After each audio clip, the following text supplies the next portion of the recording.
interesting. Apparently we have a special guest today. Ah! Oh no, he's back! From the Secret of Nim review. Who? He tried to eat us, remember? That's oddly not specific. It doesn't matter. We're not gonna let you dine on us again, Philo. Oh, that's a studio, Philo Barnhart. I'm a house, Philo Barnhart. What does a house Philo Barnhart do? Suck our blood. Furniture from our bones. No, I draw pictures of puppies. Oh my god, a puppy. I want a drawing of a puppy. We should all have drawings of puppies. Wait, it's a trick. Remember, he hissed at us earlier. Well, that's how Philos say hello. Getting saliva on my face? There are weirder traditions. I don't think there are. Come on, he draws puppies. Maybe this one's different. I guess we are reviewing The Little Mermaid. Didn't he help design Ariel? Alright, I'll allow it because it's reviewingly convenient. But if I see teeth marks anywhere, Does that include the wall? I really don't want him here, guys. No, but you're Okay, fine, he can stay. But you better have stories. And you better have room for more drawings of puppies. I do. I always have room for that. Moth to the lame.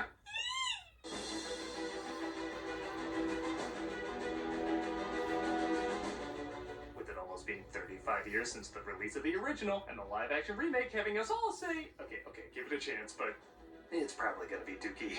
It only makes sense to talk about the film that started the Disney Renaissance. But The The Little came out when Mermaid Disney was in a revival, real rough The Little spot, Mermaid with remake films is the taking first increasingly remake longer to actually make and do getting better than real the other box office remakes. return.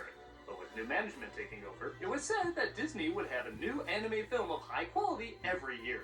It seemed unlikely, but with The Little Mermaid being both an artistic and box office darling, maybe it wasn't so far-fetched.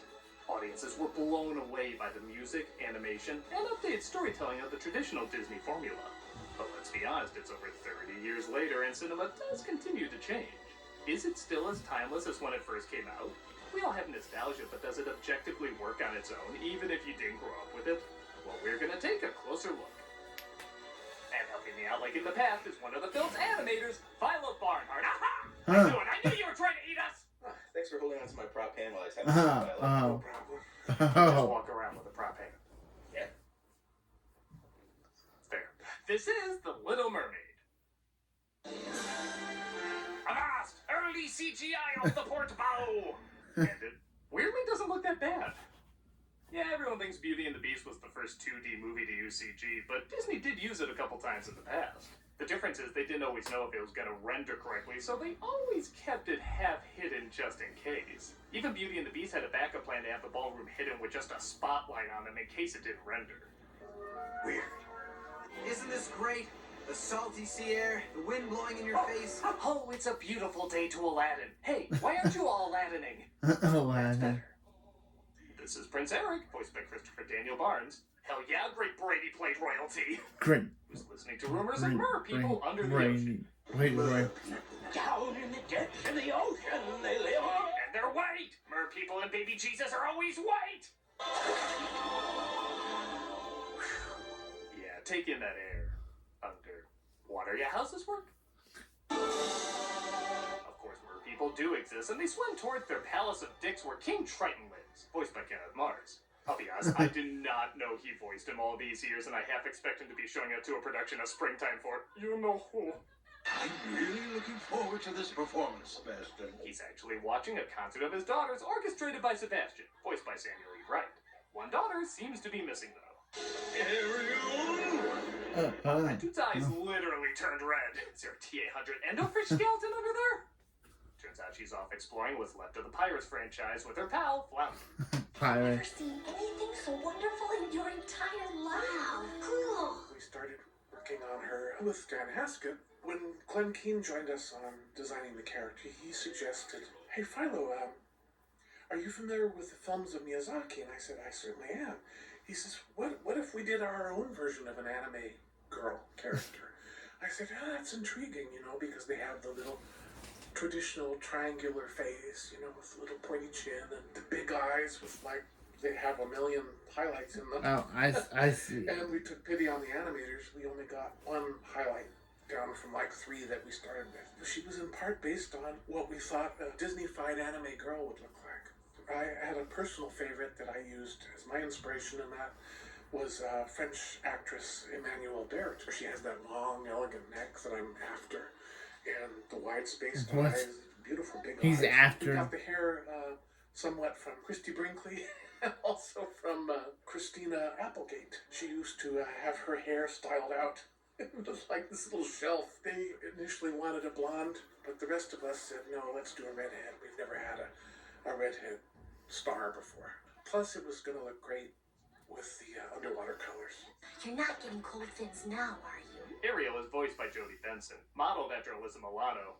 But I'll be honest, I mostly see Sherry Stoner, who is the live-action reference. So much of what I remember about the character comes from her expressiveness and comedic reactions, which added a new dimension to her compared to past Disney women who were seen as more passive. I see it Even too. former Disney animators said they were amazed how expressive the character was, as when they animated women, they were encouraged to keep them more composed and proper.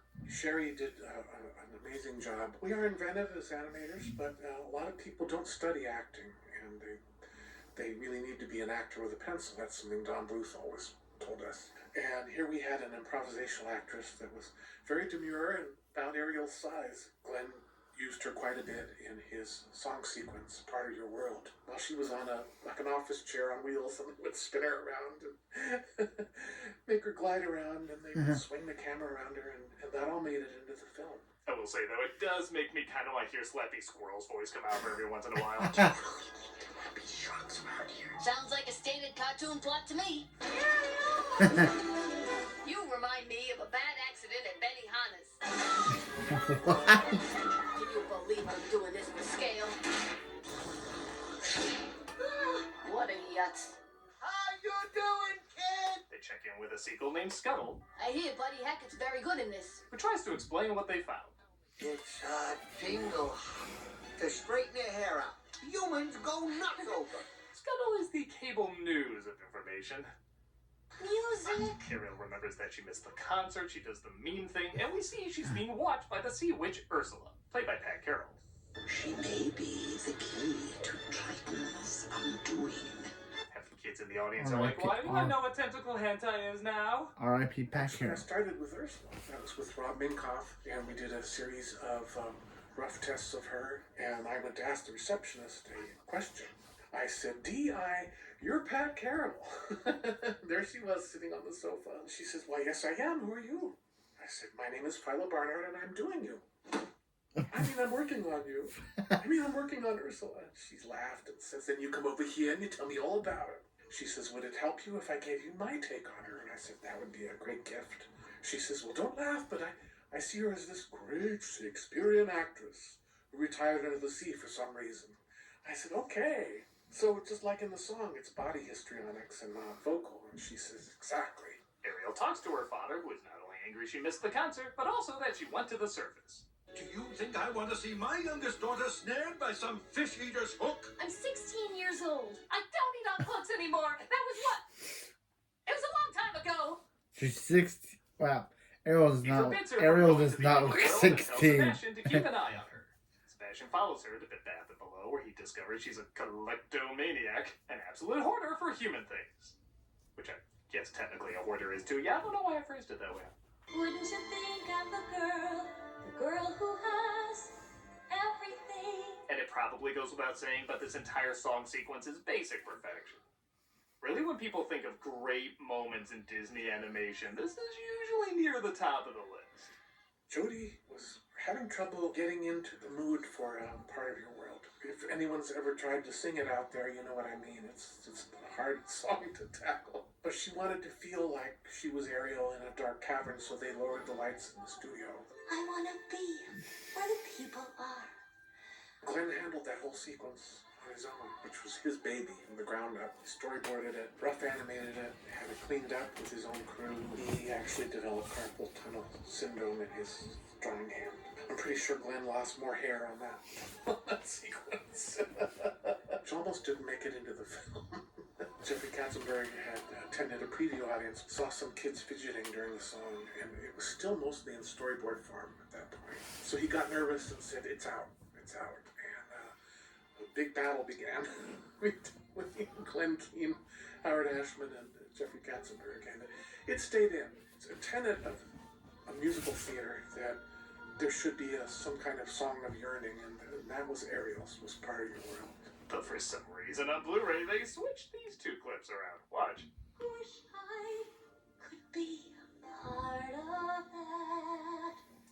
Wish I could be a part of that. Do you know why they did that? I don't know why they did that. Oh my god! I knew he would attack us! No, I mean, oh my god, he is a princess! He turned me as a tiger. Oh, well, did you draw one of me? I certainly did. It's all censored. Wow. I'm gonna hang mine in my bedroom. I'm gonna hang mine in my den. I'm gonna throw up. Ariel sees a ship in the distance and is instantly drawn to it. She takes a closer look, gets licked by the dog, rubs the slobber off the wrong cheek, and goes little sipmate on Eric. He's very handsome, isn't he? I don't know, he looked kind of hairy and slobbery to me. Not that one. Not till message boards are a thing anyway. They reveal a statue of Eric, which I swear is a Trump NFT, when suddenly a storm hits. This is one of those sequences where the shots go by really fast, but if you pause certain moments, you really get some amazing compositions. We started going back to use some techniques that were tried and true. Multiplane shots for waves. Each one of those clusters of waves, they develop patterns, just like we have to develop formulas for drawing the characters. Pieces coming off of other pieces of water. This was the last film that was painted by hand. The very next one was digitally colored. One or two airbrush cells that flash over the main animation. Sometimes it's even a white grease pencil, right on the celluloid. Interesting. Ariel saves the prince and brings him to shore. Is he dead? Oh, I can't make out a heartbeat. Yeah, who brought Dr. Tarantino here? Prince survives, though, and hears Ariel singing just before he can get a good look at her. A girl rescued me. She had the most beautiful voice. And she smelled like brown trout? Ariel obsesses over Eric, and I do mean obsesses, thinking she's discovered the love of her life. He loves me not. He loves me. I knew it! Flower science never lies. Gotta see him again. Tonight. Scott knows where he lives. I'll chain him to my bed, borrow that sledgehammer so I can change his feet into proper fins. Yeah, so this is probably a good time to bring up what many people consider either the best part of the movie or the worst part of the movie, the Little Mermaid herself. I'll be honest, I really like the original Hans Christian Andersen story. Like Romeo and Juliet, you can kind of see it in two ways. You can see it as true love at first sight that ends in tragedy, or impulse attraction that's not allowed to play out, resulting in sacrifice. You could argue this film completely goes against the original idea of the story. But what it's transformed into is still pretty good. Traditionally, Disney has always brightened up these stories because actually they're pretty damn dark. Pinocchio is one of the darkest. I got really concerned all of a sudden, and I went into John Musker and I said, "What are you going to do for the end?" I just realized, he says, "Oh, don't worry, she lives. It's a Disney film. We can do that, right?" Disney's good about, giving you a relief every so often and making it hopeful. Yeah. What makes this one interesting, though, is that it's in between something like Snow White and something like Frozen. Snow White is 100% emotional storytelling. Who is this guy? What is his name? Why do they just have an understanding she has to go with him now? There's no sense at all, but it's a fairy tale where logic takes a back seat and gives your emotions what they want to see. It's closer to how a dream works rather than reality. And that is a very respectable form of art and storytelling. Frozen has a lot more logic to it. You can't marry someone you just met, and comedy ensues. Both work well because that's the environment they created. The dialogue from either of these movies wouldn't fit in the other. You couldn't hear Snow White saying, Foot size doesn't matter. but you also couldn't hear Elsa saying, Let's scoop up the water and rub it on your face and go. Little Mermaid clearly wants the simplicity and emotions of Snow White, but they evolved the character closer to something like Frozen. Ultimately, we wanted to make a traditional, animated musical fairy tale. We championed at the bit to do that. We did take a little of the past and put it in her character. A lot of people yell at Ariel for being too man-obsessed, but at the time, she was seen as a pioneer because she was actually going after what she wanted.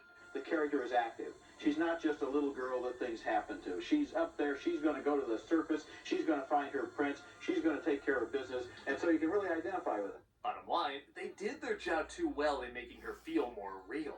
So instead of coming across as a wide-eyed innocent in a dreamlike world where instant romance is welcomed, she comes across a little bit more like a stalker. Run away with him? This is all so sudden. Let's learn some Japanese today, kids. And let's give credit, the prince isn't much better. I'm gonna find that girl. And I'm gonna marry her. Because she held my hand and that means we get married, right? We get married? Thankfully, though, everything else about her is so engaging and likable. She doesn't have much of an arc, but I realize she's helping other people achieve their arcs of not seeing the surface world as evil. For the few flaws the character has, which you could connect to just the fairy tale landscape of the time, there's way too many things about her that reflect the excitement of following our passions despite the world telling us not to.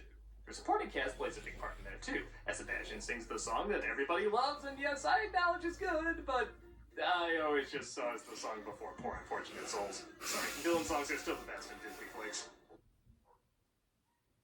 Under the sea. Under the sea.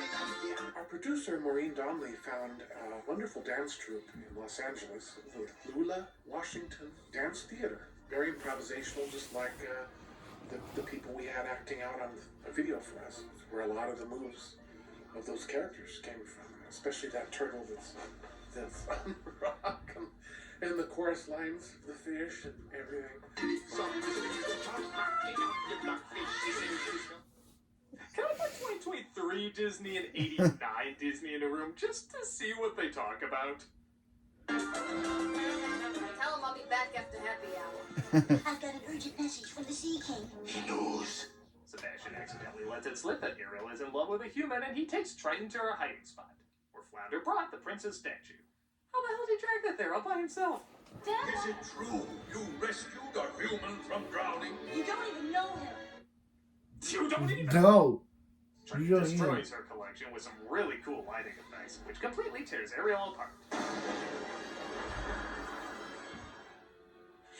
Anyway, dinner's at 5.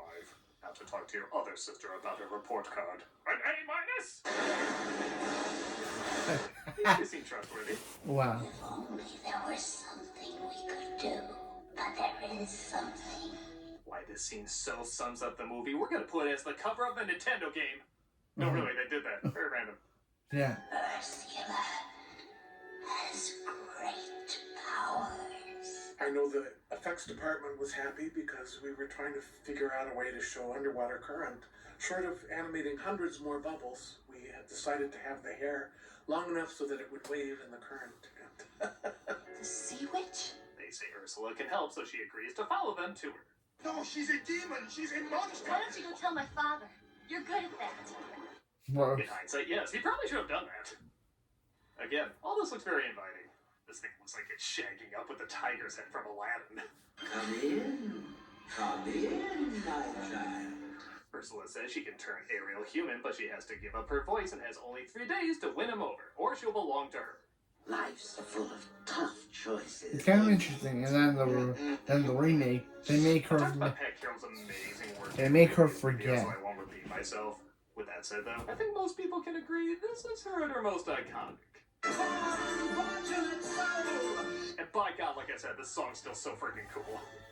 Not only is the music amazing, but every other pose I could see on a heavy metal poster. This whole sequence kicks so much ass. You know, I never heard anything about Divine being an inspiration for the character. We did have a man play the part for us, and sadly he was left off the credits. Max Kirby, since he had been at the very early stages of production, they forgot all about him.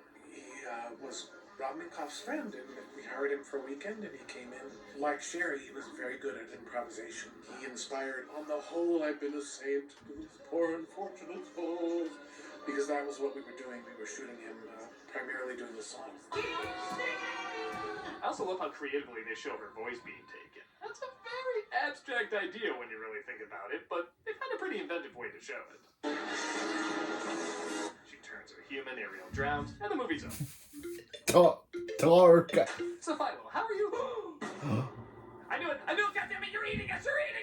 Critic, can you keep it down? Yeah, his life-size mermaid skeleton? Okay, why? Why would you just randomly carry the skeleton of a mermaid? Answer me that! Answer me that!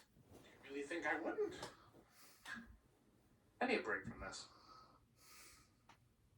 Sebastian and Flounder get Ariel to the surface where Eric's dog finds her.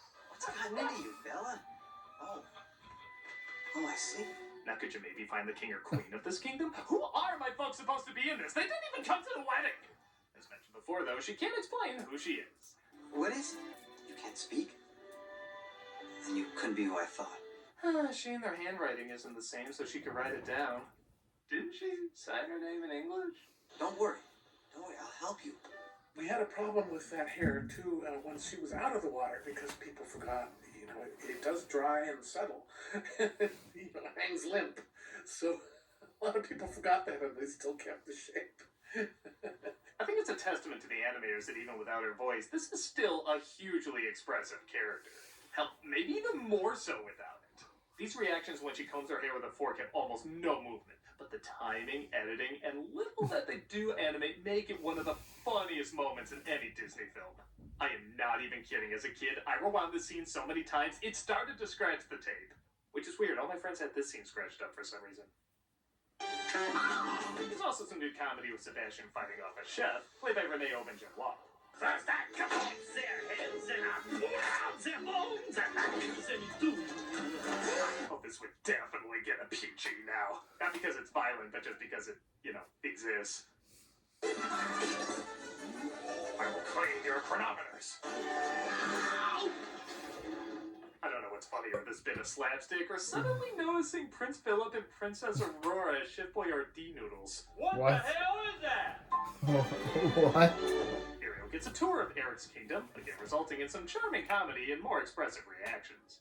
We decided to set up a training session between Glenn Keane, Bill Berg, and myself. We each had an hour to train people on how we put the character together. A lot of people swallowed hard because they don't like drawing humans. Your audience knows how people should look and behave. They were terrified of failing, so we tried to get them over that hurdle by having that session, using ball shapes, crosshatches, and imaginary masks that eventually you'll remove so that your character's head can be tilted around and turned side to side, and you can actually build the eyes in there, build their eyebrows over the mask.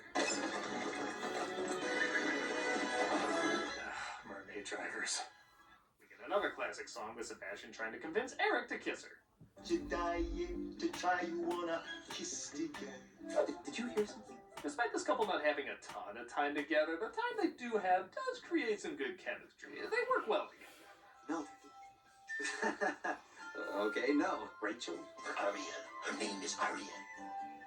Aria with 2 H's? But I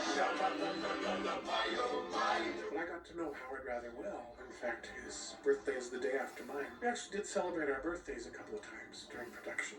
The Broadway show picked up a lot of the things we had to drop for the movie, including the fact that Ariel was Ursula's niece. A lot of the songs they were considering, Daddy's Little Angel, ended up in the Broadway show.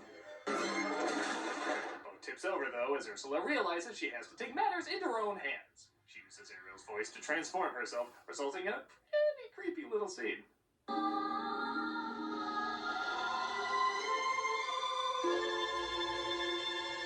Oh god, I suddenly think the sequels are good now. Twin sister, of course Ursula had that! Eric is hypnotized to marry the doppelganger, saying she was the one who saved him, thus breaking Ariel's heart. And I'll just say it, as a kid, I thought evil Ariel was a little hotter. Seriously, I can see why this minister got a hard on. Oh, that's not in this version. Oh, I see, you can build a castle out of him, but this is going too far. That is not what people think it is. That is his knee. My friend Will Finn animated that. The problem I have is they didn't spend enough time showing that he's very diminutive. He's even tinier than Ariel.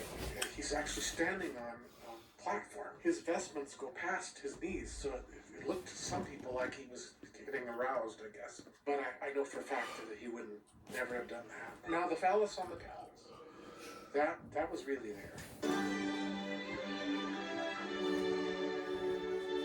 Don't worry, Alien. There's plenty of fish in the sea. Sorry, I couldn't finish it. What? Scuttle sees that's Ursula in disguise and lets our heroes know. They swing to the ship while Scuttle gets an army ready to attack. Were there no sharks he could ask to help? All right, they were helping sink another ship. The scene is pretty funny, and you could argue started the Disney tradition of funny climax first, serious climax second. Oh, she comes with a voice. Deals off. I'm not on board for that. Then too late, though, as she's turned back into a mermaid, which always made me wonder, where'd the underwear go? Is it just inside the tail now? Okay, I thought too hard about this. Not my way. And King Triton comes to save her. We made a deal. You will please be unconscious. Looks like the contract is literally unbreakable. This is how Disney lawyers think actual reality works. And he hands over his life for hers. Contract annulled. How the hell did you throw that so fast underwater? I'd be like...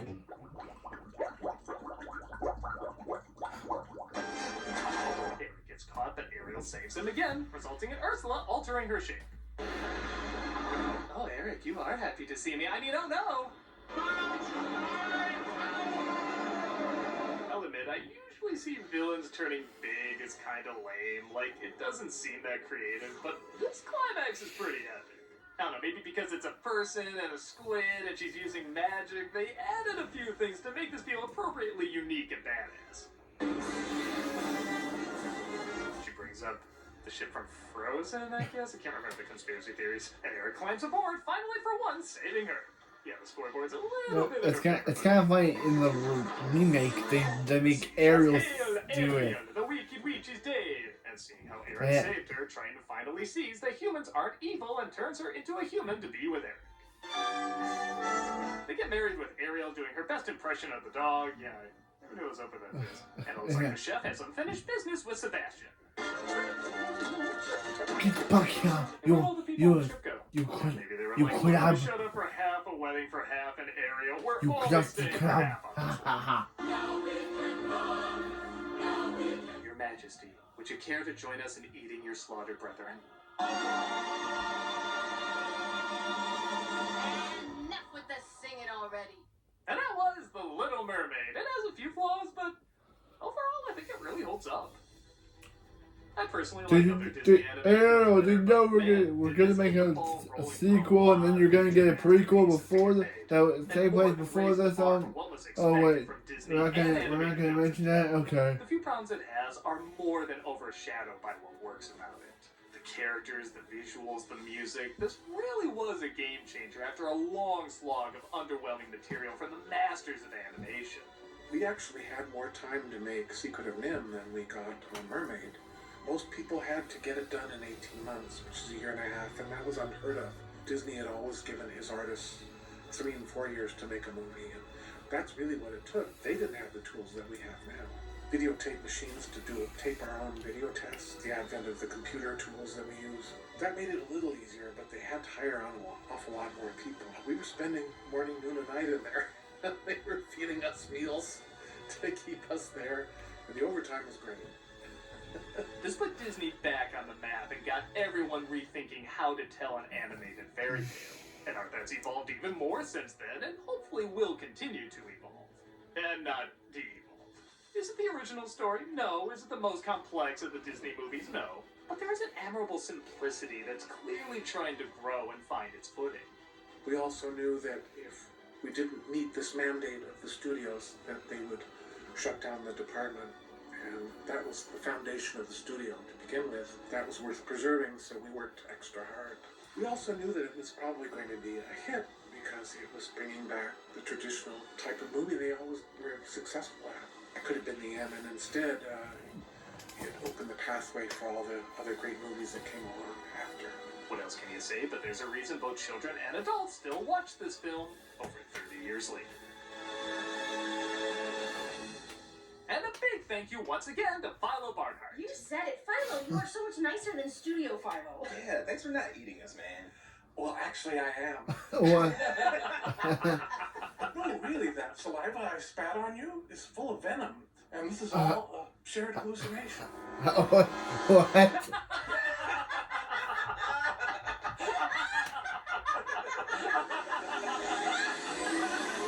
Oh no. Philo! Philo, why? Why, Philo? Now that's comedy. Some more fun. It's Cystic Fibrosis Awareness Month,